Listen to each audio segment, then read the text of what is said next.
Hey, y'all, B, man. Fellow airless minx of the blue sea. It's me. We back. You already know what time it is, man. That hot and fresh Fire Friday chapter is upon us. Let's just jump into it.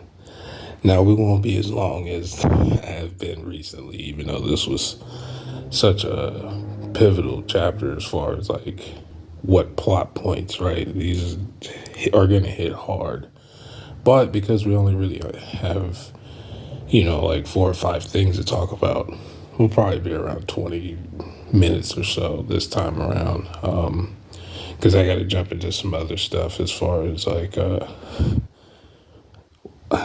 the video that I want to do about law. I'll end up talking about everything now. So 10631063. The only family I've got, man. That alone should have told us what time it is. But now we jump into the cover story, and of course, it's Cracker getting low diffed again. Like, it is what it is, man. I mean, they stood no chance, right, against Mr.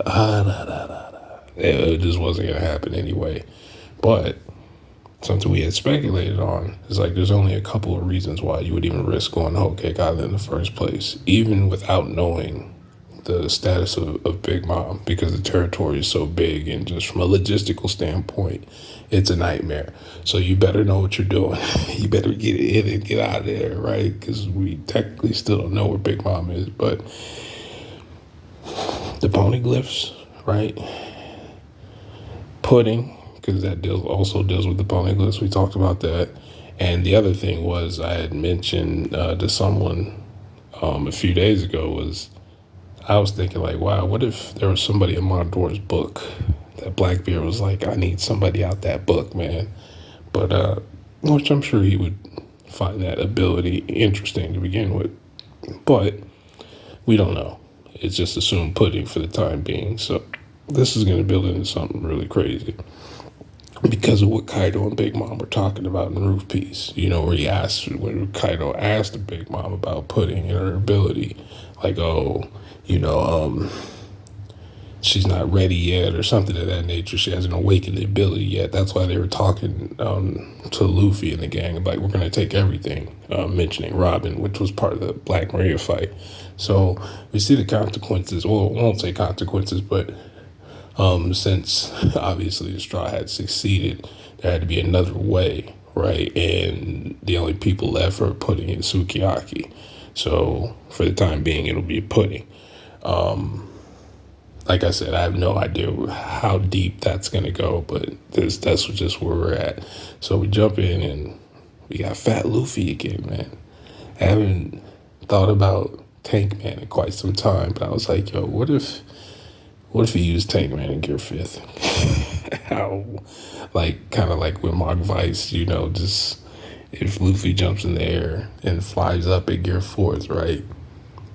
Goes into Gear 5th and just drops down. It's a wrap. I don't care. He can't get hit with him. Like, he literally can split an island at this point, if it came down to it. But that's what I thought about in seeing Fat Chopper. I always think about in Wano, right? And then even in Punk Hazard. in Punk Hazard, when he was in Sanji's body, I still pictured him as Fat Chopper doing Kung Fu. But Atlas basically mentions that, you guys eat a lot and you guys are all fat. And Jinbei's like, look, man, I've had this dad bod for quite some time. This was already here. Uncle Jim Boski, shout out to Rika. What did he call him yesterday? Tito from Rocket Power, man. I started cracking up. We are riders on a mission. I think I've mentioned them within the past few months on here, but it's just one of those cartoons, man. It is, like Spy Kids and stuff like that. Kids Next Door, like Recess. Like, it's just certain ones, man, growing up. But Atlas mentions to them that she has to leave to run Riot. And I don't know if Riot, I don't know if that's a, shout out to Big Go TCB as usual, but I don't know if that's a translation thing or is Riot a project of some sort because of what Bonnie says afterwards. Like, what type of job is that? So I don't know about that. Luffy got new clothes. It's not something that happens all that much. They have a few costume changes here and there, but usually when you get to an arc, the clothes will change. And I'm feeling the law as like the law trench coat style, like Sting from the Raptors with the bat, jumping down. But I like the whole trench coat thing. I even liked it back in the day with the Matrix. Something about it to me, it just looks cool. So, and then Luffy mentioned that it's light. And breezy. I don't know if that's gonna play into like, do these clothes do other things that we're not aware of? Because the way he mentions the boots, right, and how everything's breezy. I don't know if that's just like, the equivalent of him trying dry fit or lycra for the first time when he's wore polyester his whole life or something. I don't know. But Bonnie is like, now I already knew. This was one of them chapters, man. Bonnie was looking, she had to get that fashion upgrade. And I'm just like, this man Oda is sick, right? Talking about, you guys know I don't do too many voices besides my own, but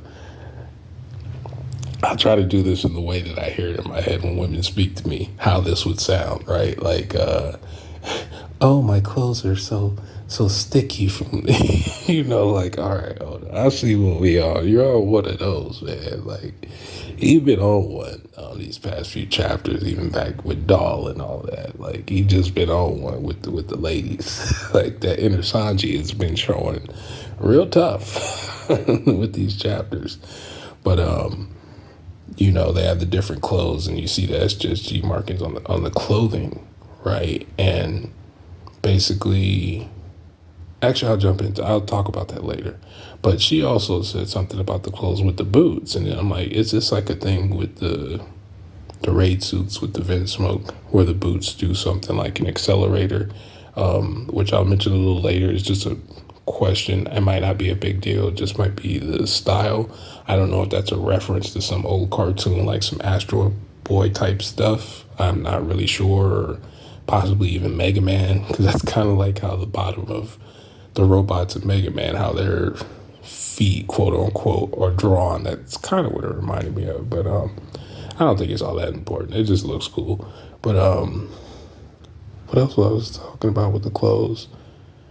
I forgot. It was something. Oh, about the Jinbei having a Hawaiian shirt. Like, besides the rocket power thing, when I think about Hawaiian shirts, I think about Nas in the song Ether. If you know, you know. No jigga, no pies and cakes, just Hawaiian shirts.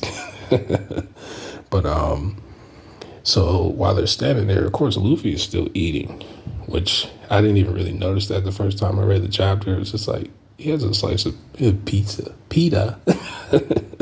Pita. Shout out to Kinimo. And he sees Kuma. Now, this Kuma is dressed like a law enforcement authority. Like, and I don't know, it kind of looks JoJo-ish in a way, but like with stars, I guess, because Bleach lately, it kind of has this like masculine demask type of look, which on Kuma to me is goofy, but he kind of does look like a JoJo character right now. And he shoots off a laser beam, and Luffy's just like, okay, we got to get up on out of here. This is cool. Like, you should know what time it is, right? And, Kuma, the fake Kuma, mentions that the clothes were been stolen and provisions, meaning from the food machine, which is kind of weird because Atlas was there, but it still registers as stolen inventory. So now I'm thinking, like, is everything on Egghead Island marked in some way? Like, it doesn't matter if it's food, it doesn't matter what it is. Like, even if you use the bathroom, There's a computer that knows you use the bathroom. Because why would Kuma even respond this way? Because again, like they were standing there right there with Atlas just previously. I get it, they're in hostile territory, like they were saying, but it's just kind of weird because she just stood there, was like, oh yeah, you guys like the food? Oh yeah, those clothes are nice. All right, I got to get up on out of here. Peace. Well, actually, they got the clothes after she was gone, but you get my point. Like, I don't know. I don't know if that's because what Bonnie says later, right? Because she has her breakdown, which I ain't gonna lie, it did hit a little harder than I thought it would because in my mind, Bonnie has known about Kuma being a pacifista for at least 2 years now, at the bare minimum. So you would think she would get used to it. But what I wasn't really thinking about the context of it is, well, she's seeing her father everywhere.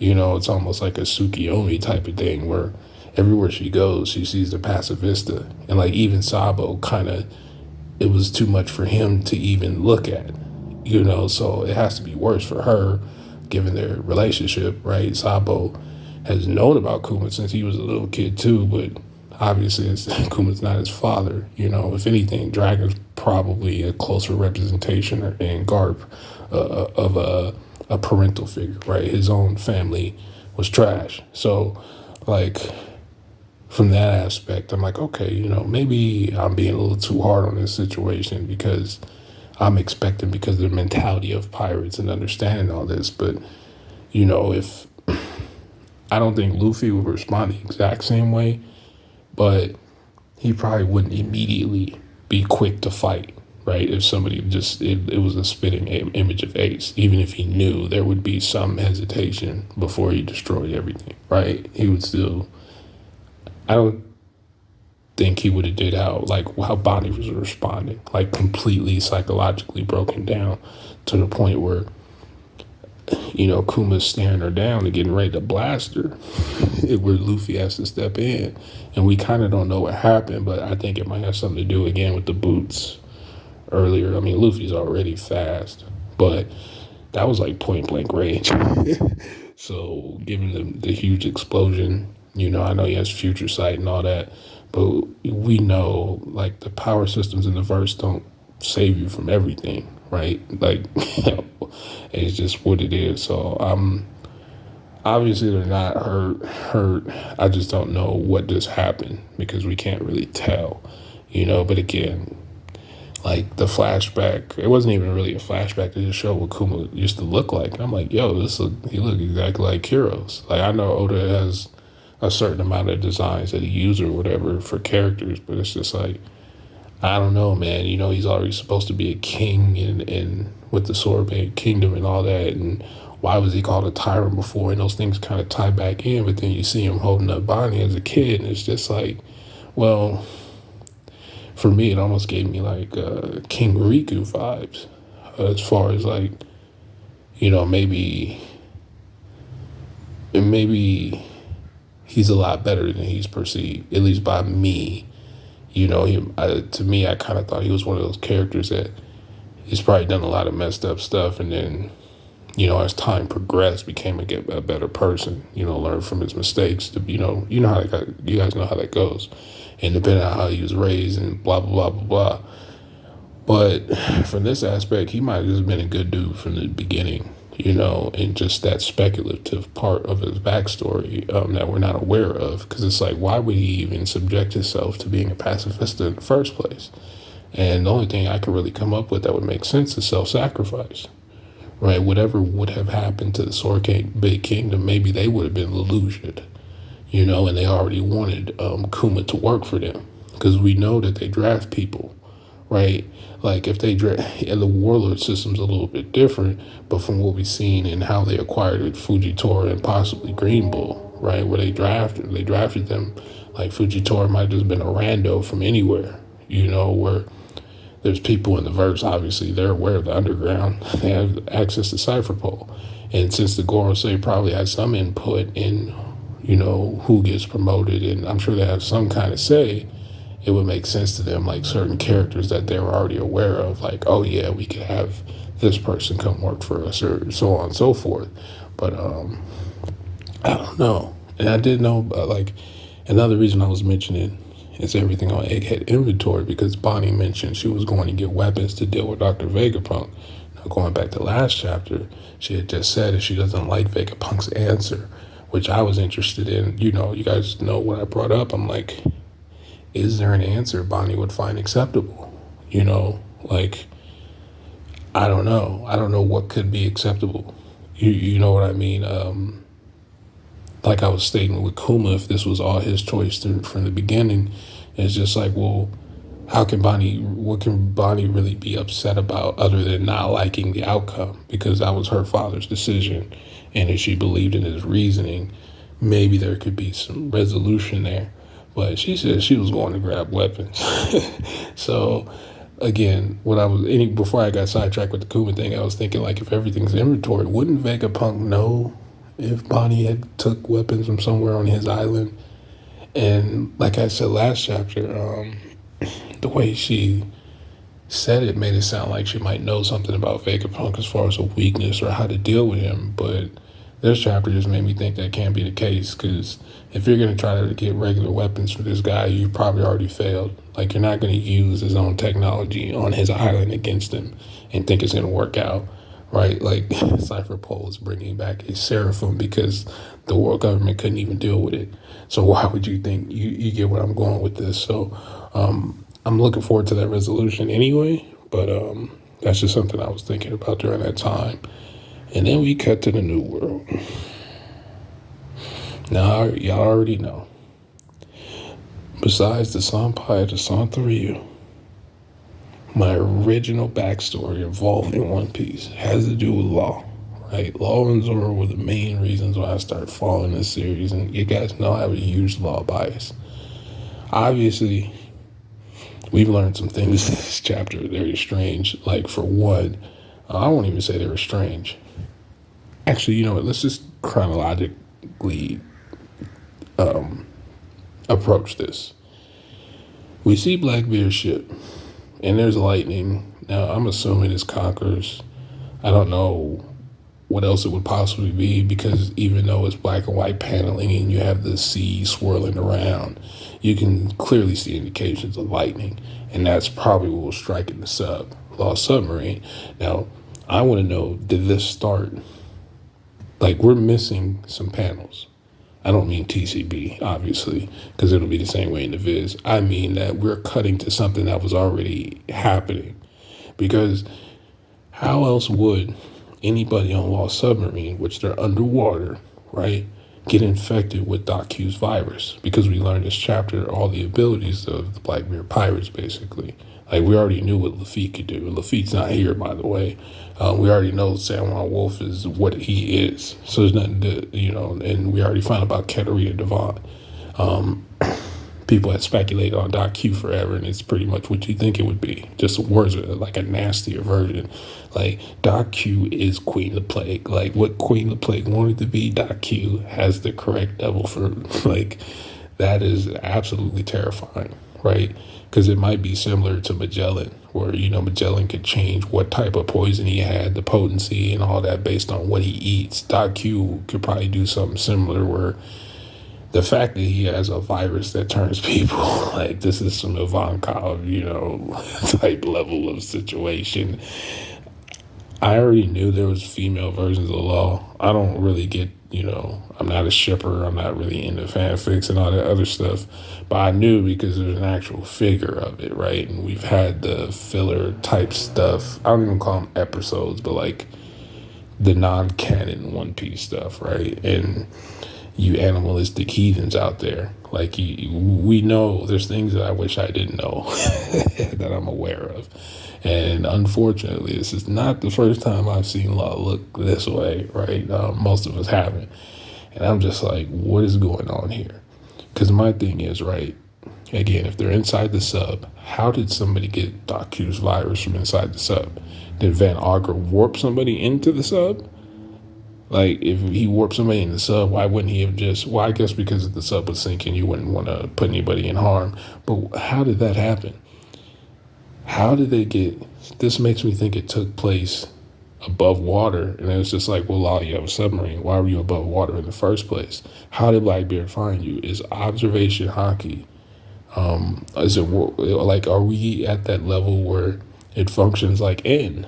Where basically Blackbeard was using N, but why would he be using that? Like at the end of the chapter, he tells us that he knew he was going to run into Law, Luffy, or Kid, regardless of like him just staying wherever he's at, right? Because he was just at Amazon Lily, and now he's here. We don't know how, like, in relation of distance to each other, we don't know the scale, right? We never know the scale. We barely know that exact location as far as proximity. Well, I don't say proximity, but we can see what islands are next to each other. I'll just word it like that. But the scaling distance is, unknown. Blackbeard, there had to be. I don't get it. I don't get how a person who's underwater, any other ship, I can understand, right? If Blackbeard was just cruising around, but it's like, how come he didn't run into Shanks? Shanks been long, long gone. How come he didn't run into Green Bull? How come he ran into any of the other two characters that we knew traveled along the sea during this time period? And it's just like, I get it. It's been some days since we left Wano, but it's just like, Blackbeard's a coward. He's a strategist too. And he even mentions to Law, like, okay, well, I know you're a Wano. I know there's no way Kaido didn't have a poneglyph. I wasn't going to run up on him and try to take it, but you probably have it. So now I'm going to take it from you, like, and it's funny to me because Oda, well, and the fandom, right? Law dying in the series has been a thing the entire series. For one reason or another. And it's just like, Law can't catch a break, man. This man had the amber-led disease. Lost everybody, his whole city, his family. He lost everything. Laid in dead bodies, right? Like, he laid in dead bodies just to make it. The situation with Dofi. Then he finally finds somebody who's kind of on his side. Well, at first Law didn't trust Corazon, but, he found somebody who was on his side. Dofi murked him. He finally gets a cure for his own disease, which we don't know how he did it, but we just assume he used the devil fruit to do it. Cures his disease, goes through all that, has his own time skip in a sense, like the stuff we don't know about in between the time he left Dofi and where he appears in the story now. We don't know what he was doing. The only thing we knew was a warlord. That's pretty much it. And after all of that, beating Dofi, which, if we're being real, should have been like, I still say Gamma should have killed Dofi, if not from impact, like radiation poisoning. I don't know, I guess based on what we learned in this chapter about Law, because he used Haki to change himself back from Doc Q's virus. And this opens a lot of, this is like a Pandora's box situation with how stuff works in the series, because I can already see what people are going to be on. I don't mean it in a negative way, just it leaves a lot of things speculatory about devil fruit abilities, because from what we've seen, there's no way to counter devil fruit abilities when they're not touching you, right? As far as Sea Stone or someone like Blackbeard. So if Ace, whose fire is, or Sabo at this point, his fire is produced by a devil fruit, are you telling me if Sabo burns you, if your Haki is strong enough, you can just negate that type of fire because it was a function of a devil fruit as opposed to a regular fire that would just burn you to a crisp? I don't know about that one. You know what I mean? That's what I'm saying. Like, that's a Pandora's box situation. I think it's probably more depends on the strength of the ability, right? The strength of the person using it, that kind of thing. Because we did see Luffy was able to turn Kaido into rubber, but it wasn't a permanent effect. You know what I mean? Like, from this standpoint, had Law not used Haki, the effect would have been permanent. And we've seen his ability is somewhat permanent, right? When he swapped the Straw Hats. Are you telling me that if their Haki was better, they could have, like, countered that? You get what I'm saying? Like, Big Mom's ability, Sugar. Are you telling me if Sugar hit Whitebeard would be able to change himself back from being a toy? I don't know about that one. So, like, that's why I'm like, this is sketchy. I don't even mean from just a power scaling standpoint, just the explanation on devil fruits to begin with. what he did was incredible. I'm not surprised. And you even see in his panel, right, when he changes back, there's lightning, but there's not black lightning. So I don't know, like, if Law's going to have conquerors, it's probably going to have to be now. Because we talked about it time after time. His crew is smile tier level, right? They're absolutely trash, like every last one of them. I've never seen anybody in Law's crew do anything that would make me think he should be able to deal with this situation. Like, Law, honestly, would be better off by himself fighting Blackbeard 1v1 than to have him and his crew and to fight half the Blackbeard pirates. Like, it's not, because of his abilities involve fleeing, teleportation, he might be all right. But the problem is, so is Van Augur, and that just goes to show you how broken the Opie no Mi is, because he, like, most of his things, like most of his abilities that we've seen from him mimic other people's, like, main ability, right? We see Van Augur has the warp fruit, which, I mean, let's be real. This is the Minato no Mi, right? Like, that he just doesn't have to, like, put an inscription. And I think with the way it works with Van Augur, right? He's already a sniper. He wears one of those monocle thingies. Odds are he can teleport you as far as he can see. That's what I'm guessing for the time being. Because when Burgess, who his face looks like it's been reconstructed thanks to Sabo, once again, you guys, I bring up from time to time, like, had Sabo finished the job, Baltigo never would have been found. And then look now. Like, not that they couldn't have just replaced Burgess with somebody else, but Blackbeard specifically wants Burgess for a reason. So, I know we trash him or whatever, but he has to be at least decent. And we see he just picked up a freaking mountain, just like he said, the buff fruit. Like, all I thought about was Buff Bagwell, Scott Steiner type stuff. You guys know Big Papa Pump, that's what Fruity has. And I don't know, man. That's a lot of strength. There's been incredibly strong characters in the series to begin with, right? Like like Luffy, Zoro, Odin. These characters without, obviously Luffy has an ability, but he doesn't need his Devil Fruit power now if he needed to destroy a mountain. But Burgess just picked one up like it was nothing. And like, the fact that Van Augur has a space-time, we're in the Toki level area of of ability, that's going to be disgusting. Like people have brought up, we already knew the Straw Hats, like, kind of match up with the Blackbeard Pirates. That Usopp fight is going to be filthy. It has some very high potential, right? With Usopp already, what happened with Dressrosa and how he's progressed. Van Augur hasn't been, like, portrayed to be physically overwhelming or anything.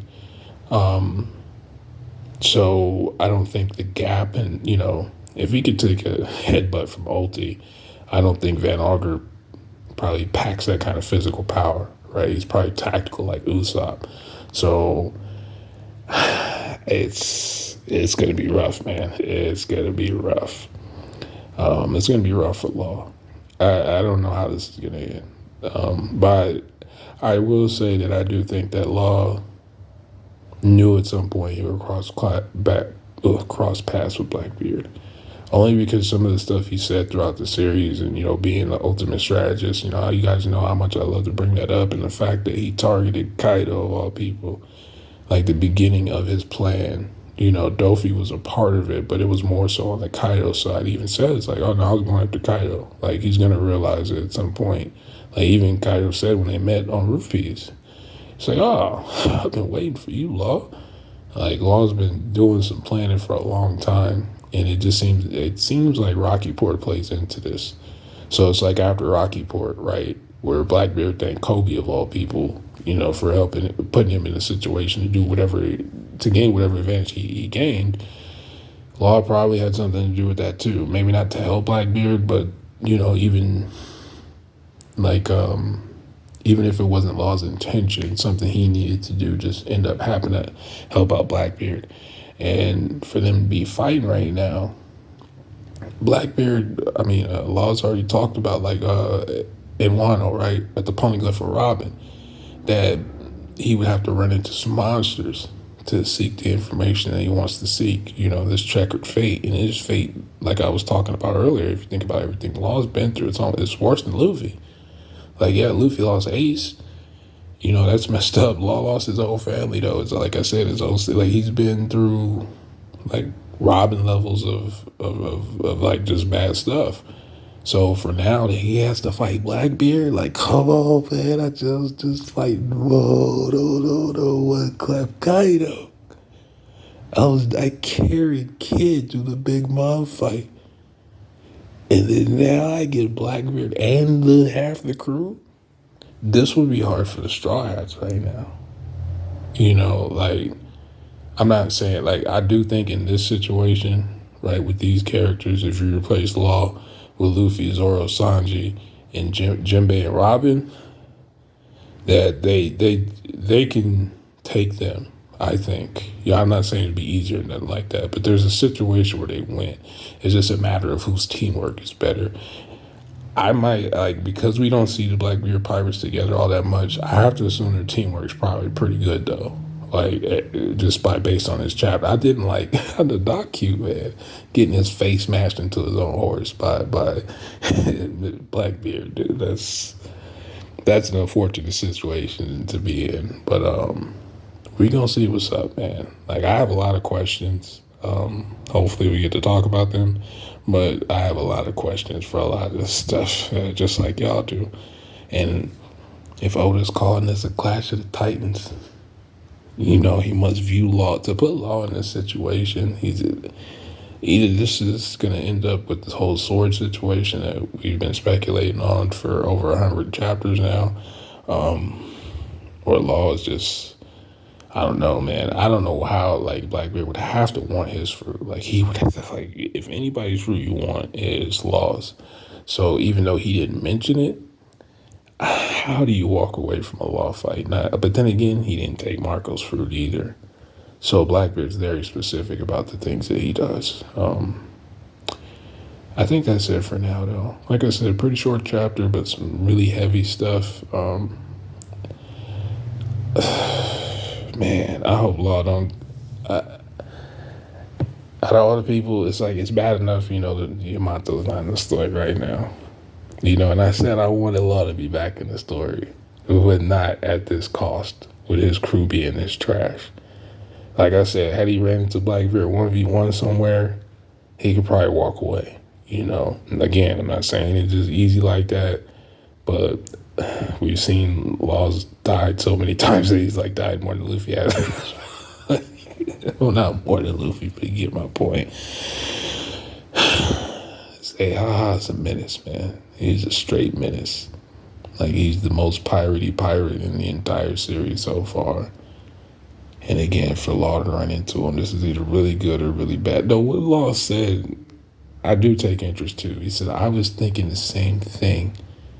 So again, did he plan in running into Blackbeard at some point where he knew there was the information he wanted from him? Who knows? But anyway, y'all be safe.